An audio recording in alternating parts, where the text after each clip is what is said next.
everyone. Everyone around the world. Yes. Welcome, everyone, to today's In the Kitchen. And can you guess what we're doing if you didn't see my video yesterday? We are doing butternut squash soup. Right. Butternut squash soup. Totally easy and doable by anyone. And I find that in some of the recipes, they don't put a lot of spice in. Broth. You can add water too, but I just like having the broth. You can make your own broth, which is even better. It's easy to make your own broth. All right. So it's got you can see I can see at least, the butternut squash has turned the broth orange. Oh my gosh. Hits the spot. So easy to make and so nourishing on these fall days.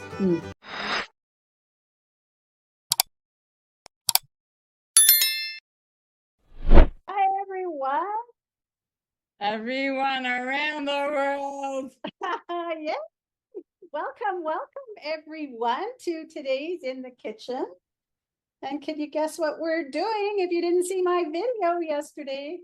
We are doing butternut squash soup. What an amazing, beautiful grounding soup for us on these as we're heading into fall here in Toronto. It's kind of a rainy day. What's the weather like where you are?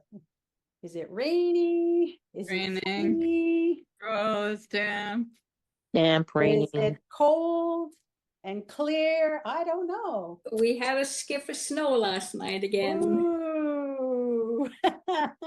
So a cup of butternut squash soup would just go down really easy. And hey, Kat from Maryland. Hey, good to have you here today.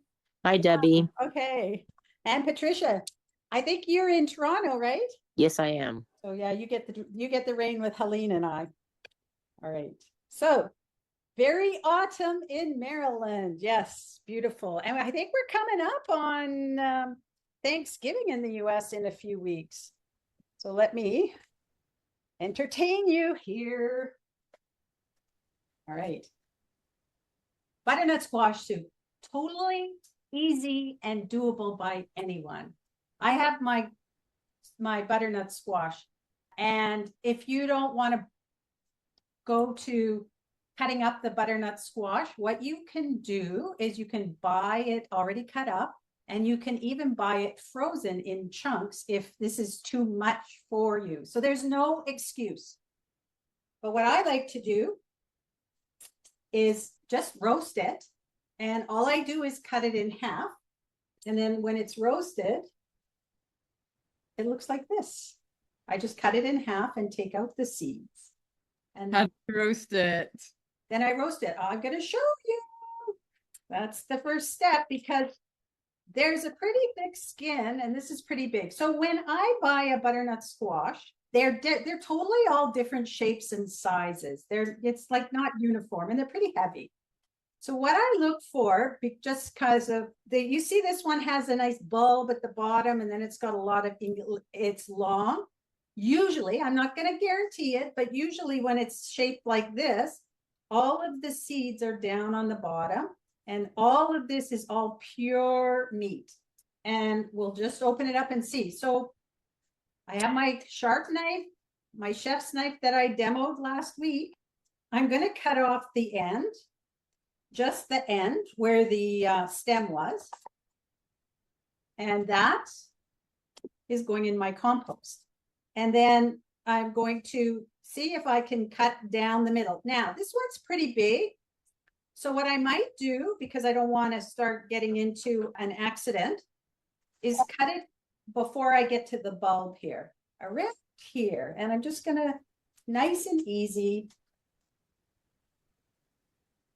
And as I thought, this is pure butternut squash. There's no seeds in this piece. And in this piece, the seeds are down lower. So that's amazing. And so this will make it easier for me to cut it in half. Now you can cube it if you want. If you wanted to cube it first, I would cut the skin off. I would go down the sides and cut the skin off. but I don't want to go to that trouble. You could do that and then chop it up. But I'm just gonna see, look at the beautiful butternut squash. I'm gonna put it on a roasting tray. I've got a little baking tray here. I have some parchment paper because I don't want a messy oven. I really don't. And it could, like, it doesn't, this one didn't leak at all, but you know, I just don't want to go to the find out. So I'm gonna just roast it, and then it'll be easier to take the skin off. So this one here, I got to be careful of being stable. And I'm going to cut this one up. So this is a pretty big one. Oh my gosh, I found the butternut squash at Costco. $5 for 2 of these, like unbelievable. Because a lot of grocery stores sell it by weight. So this is great. All right, so I'm going to, basically all I'm going to do is scoop out the seeds in the middle. I have a spoon, and this spoon happens to have a pretty, not a sharp edge, but it's sharp for this kind of work. I'm just going to core out and scoop out the seeds. And you don't have to do like a perfect job. You might have a few like of the strings from the seeds left. I don't know if you've ever done a pumpkin. It's similar to when you carve a pumpkin. Nice and slimy. And there's sinews in and stringy sinews in the where the seeds are. All right. So that's, it doesn't have to, like I said, it doesn't have to be perfect. I do like to get the seeds out, but this one has a, like it has a little bit of the string left, if you can see that. And I have one more. And then I definitely have to wash my hands, boy. Slimy stuff. Now, I have done it before where I just roast this butternut squash whole, and then I take out the seeds and everything. But this is just this is good. Little slimy. Boy, we just had Halloween. I don't know if anybody was carving pumpkins, but this is just like it. All right, almost done here. Oops. But I'm just gonna scrape it out into my compost here. I've got my compost nice and handy. Beautiful. This one has a little more sinewy seeds in, and that's okay. It's all good. So I have my oven on 350. Now what you can do is you can do this the night before. So let's say you wanted to make it, I roasted up my butternut squash the night before, put it in the fridge, and then I come back and then I can work with it the next day. Beautiful. Hopefully my dog doesn't go after that. I'm just going to clean this up a little bit. I'm good with the spoon. All right. So I'm going to put this. I got one more seed here, slippery thing. So I'm just going to put this butternut squash in the oven at 350 and bake it until it's fork tender. So it's about, I could start with an hour or an hour. I think I did mine for an hour and a half, but all you do is poke it with a fork, and when it's soft, it's ready. So now I have my butternut squash that I've roasted. So I've roasted, this is cool, obviously, and I'm gonna take off the skin now. It's so easy to take off the skin. So I'm just going to use my little paring knife if I can. It's a little bit hard around the edges, but that's okay. You can scoop it out. So I'm just going to peel it off. Some of it will peel off. Look at that. It really peels off now. It's so much easier than going around with a knife ahead of time when it's that thick, tough skin. And I can take some of this off. Make sure I don't have any skin. All right. I'm going to put it back on this plate here. So we're going to put it into our dissect it here. Beautiful. And just take, this one's good. There's no skin on it. I don't want to waste any of it. Yum. And I'm just going to cut it because this is the meaty part of it. It's easier if I just cut it and then just work around and take off the skin. I can use my knife to sort of facilitate it. I'm going to go fast here for you ladies. All right. You can use your butternut squash for other things, like you can use it to make a pie, like anywhere where you would do pumpkin or sweet potato, you can always substitute butternut squash if you want. So nice. All right. I think I've got that one all good. Get rid of all this messy stuff.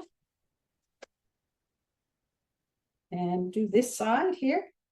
Now this side, what I could do is I can actually, because this side is going to be softer because it has less of the flesh. So it would have cooked more. And I'm just going to scoop it out with a spoon and put it on my plate here. So you can do that. Have fun. If you have kids, you could get your kids to help with the scooping part. They might have fun, like with carving a pumpkin. Want to get it all that beautiful flesh of the pumpkin, or sorry, the butternut squash out.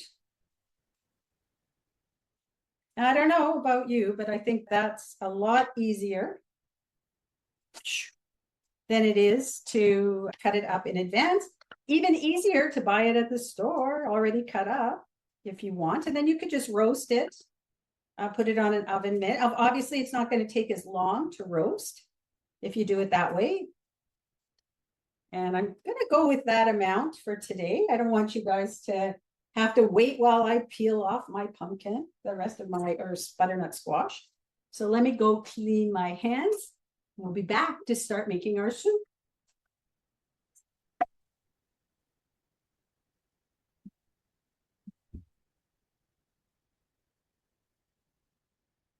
And the ingredient list is so small. So I have cut up some onion. And normally I would have garlic, but somebody used the last of my garlic. I don't know who, but one of my kids did. So I am going to use garlic powder. So if you don't have garlic, you can use garlic powder. And I'm going to jump to my stove. And what we're going to do is I'm going to try and I'm water sautéing. So I have vegetable broth. So if you're in Canada, this is the PC organic that I use. I'm just putting a little bit into my saucepan. I'm going to move myself here and see if I can put the other camera on so you can see what I am doing. Select a camera. Oh, it's not showing up. Let me see if I can get my camera here. There it go. Give me a sec. I think it would be easier for you guys if you can see my camera. Let me see if it shows up now. Nope. Oh, it's worked in the past. All right. We don't see you. Oh, You're back. I disappeared trying to find my camera, but it didn't work. Oh, okay. Technology. We're just going to have to go with it here, ladies. So I have on the stove here, what I did is I put some of the broth in the bottom and I turned my heat on to kind of a medium high. And I'm just going to add the onions to saute them for a bit here. So we've got that going. Yeah, I'm just going to use the whole thing. So I cut up an onion. And while we're doing that, I'm going to put that in. And so what you do for water sauteing, a little different than oil, very similar, is you just saute it and cut. You have to keep a closer eye on it so it doesn't burn. But once the liquid runs out at the bottom, you could use water. I like to use the broth. Then you can add some more to it. So we're just, my burner is not hot yet. So we're just going to put that around. And yeah, we just do that until the onions are clear. They have a little bit of that opaque look to them. And we just keep sauteing these onions until they get to the right stage. They're just doing that there. All right, here they come. We're going to quick fire this right now. All right. So when our onions are kind of that translucent, that's what I was thinking of. When they're translucent, they're starting to go now. I like to add my spices in at this point and let them meld in and blend in with the onions for a minute or two to kind of blend them in and activate the spices. I grew up where we added the spices after, and then I was different cooking styles, like particularly I think Indian cooking, they develop the flavors by putting the spices in early. So that's what I like to do now. Now I have a poultry seasoning and I just have a little bit left. It's, I would say if you put in 1 to 2 teaspoons or so, or whatever you want to taste. I have a couple of teaspoons here. I'm just going to add that to my saucepan. I'm going to add the whole thing.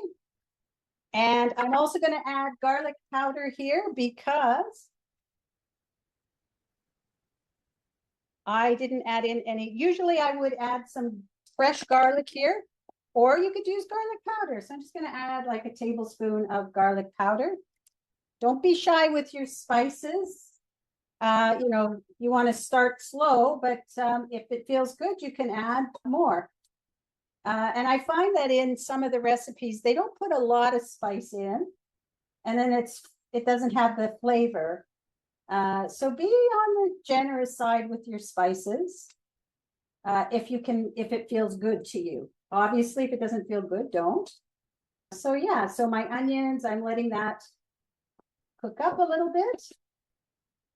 And I'm going to add in my butternut squash next. What was the first spice you put in? Poultry seasoning. Okay. I like using poultry seasoning because it's all nice and blended up for you. Oh, that's a good idea. But you could use like sage or thyme as well, would be good. I think poultry seasoning is sage, thyme, and marjoram. So you could just use sage, thyme if you wanted to. But I kind of like, my shortcut is just to use the poultry seasoning. Yeah. Yeah. And Gloria says she likes to add the spices early too, so that she can get more flavor. Yes. Yeah. It's not what I learned when I was growing up in terms of cooking. So I'm just going to let that, give it a couple of minutes on the stove here, mixing it up. And then I'm going to add my broth. You can add water too, but I just like having the broth.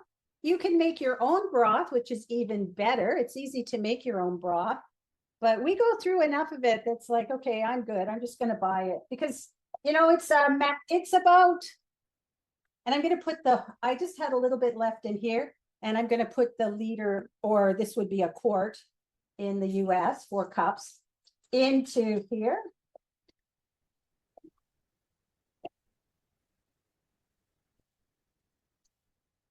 And then bring it to a boil and then let it simmer until it only takes like 15-20 minutes. Doesn't take a long time. You could easily just 15-20 minutes. You can let it go a little longer as long as you're not burning it. You can always add a little bit more of the liquid to have more liquid. But what for me, if you do it longer and you don't rush it, you're going to end up with more flavor. It gives the flavors a more of a chance to develop. So don't be in a rush. I mean, if you only have a short amount of time, that's good. But if you have the time, you can let it simmer for longer than 15 minutes. That's all good. So I'm going to bring that to a boil and put the lid on it. Where's my lid? I had a lid here somewhere. Oh, it's right on the stove. And let that simmer now. Like I said, at least 15 minutes. You can do it longer. And now we're switching it out. I'm just going to change the temperature here down. and bring this one up.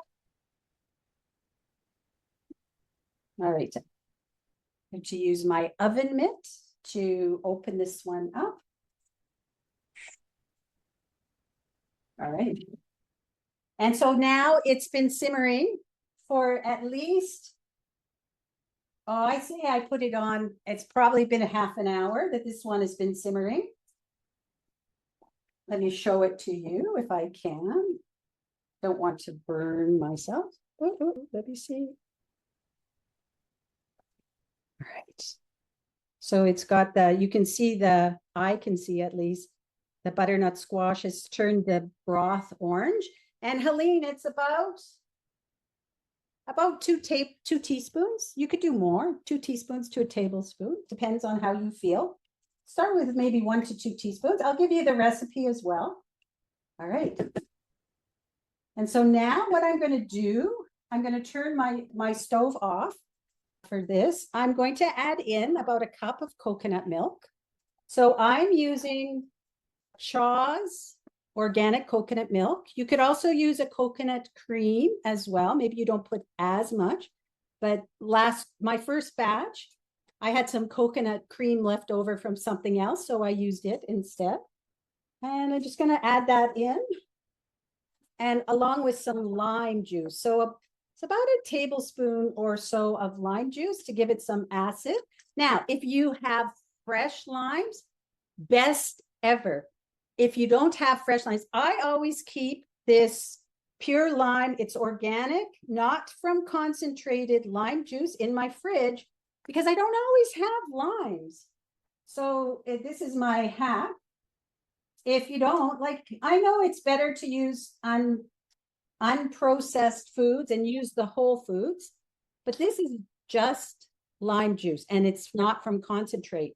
So when they say it's from concentrate, if they don't say that, that means they basically concentrated it and then they reconstituted it by putting other water in or liquid into it. So I added a little bit of lime juice. Going to add in my coconut milk into it. Ooh, ooh, ooh.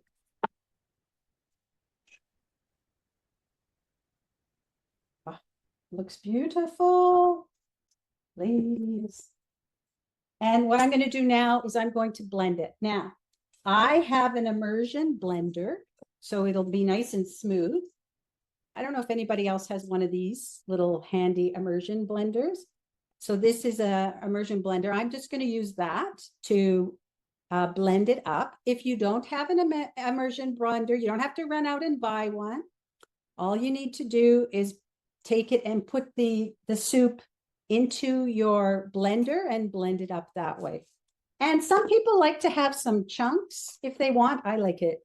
I like my potato leek soup to have a little bit of chunks in it, so I don't blend it so much. But for butternut squash soup, I love it smooth, so I'm going to blend it up. So all I'm doing is taking this in the pot. Be careful not to splash, and I hold it kind of at an angle and to the bottom. You don't want to bring it up to the top because then you're going to end up splashing and burning yourself.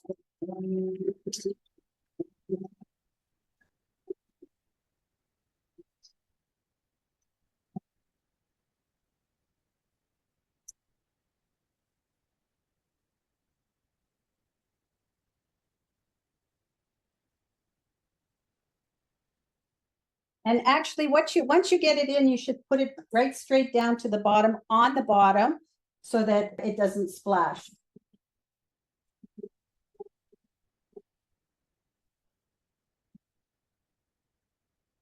And that's blended up now.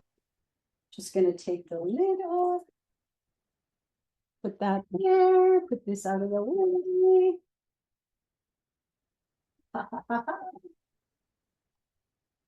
And that's it. That's how it takes to make butternut squash soup. So let me get my ladle out. I'm gonna put it here. Let me see what I can do.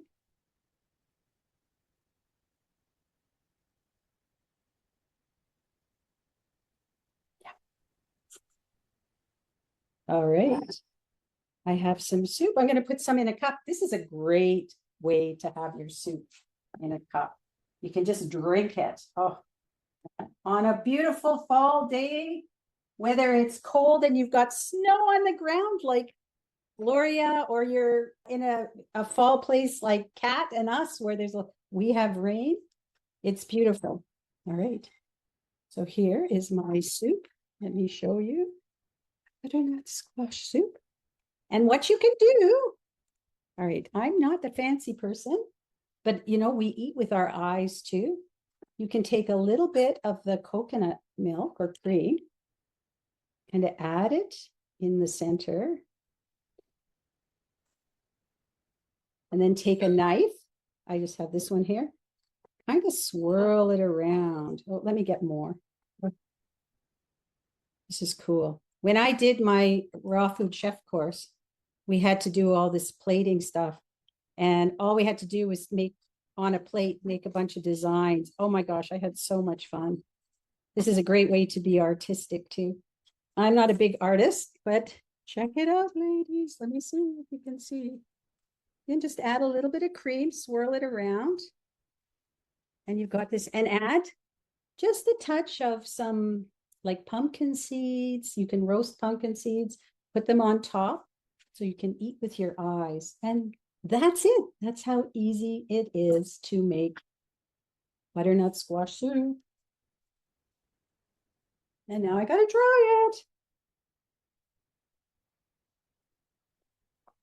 Oh my gosh. Hits the spot. So easy to make and so nourishing on these fall days.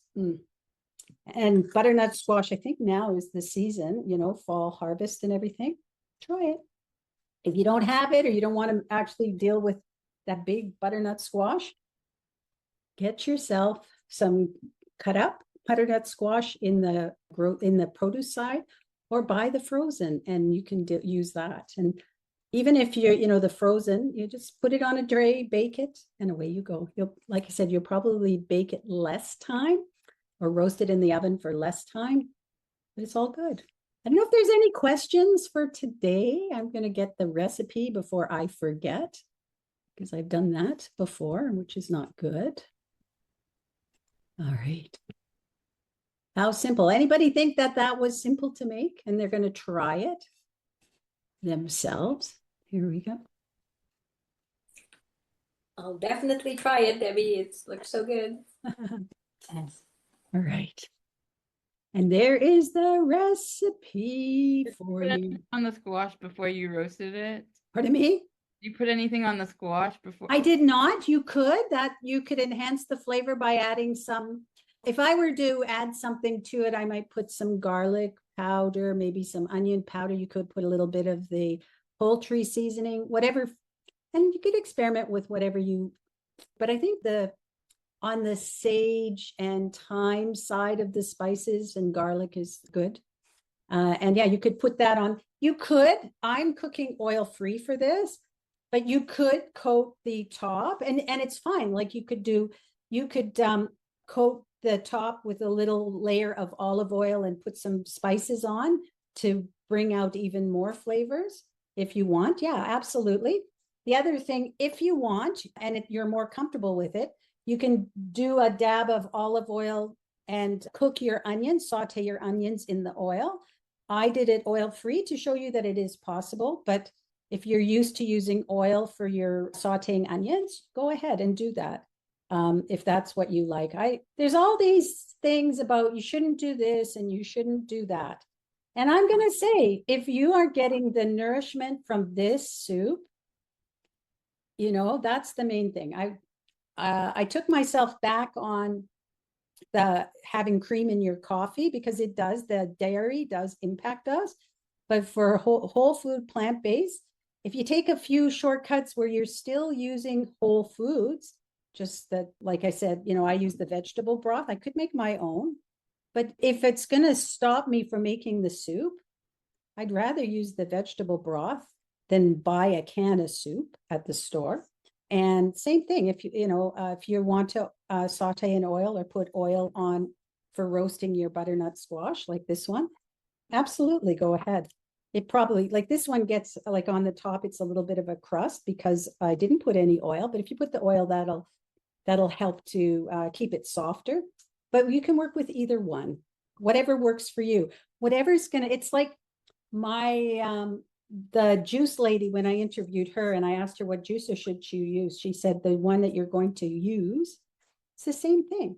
It's that way. So is coconut milk in a can very fattening? Wow. Do you want my truth answer? So this has 100 calories per quarter cup. That's what it has.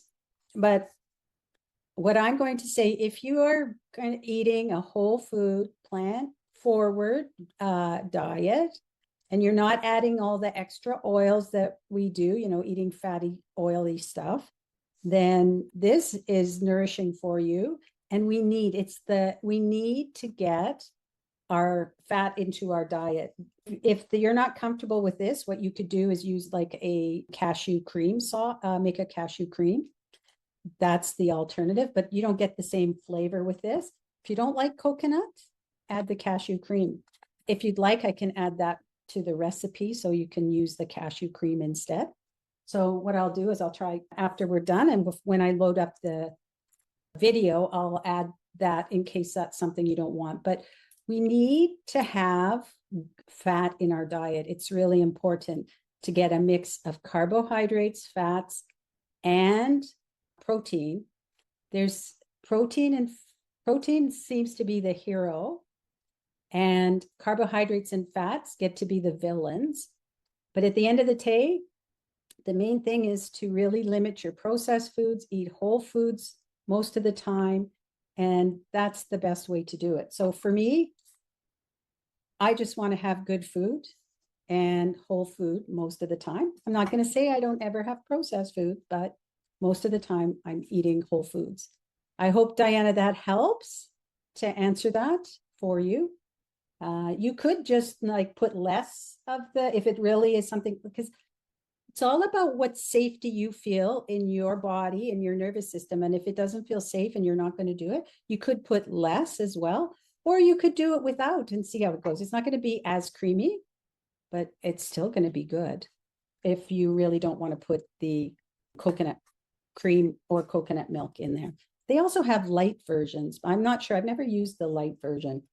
I feel like there's more processing that they go into for that, but I'm not sure. All right, but great question. I love it. Yeah. Okay, beautiful. Any other questions? Everybody's good? All right.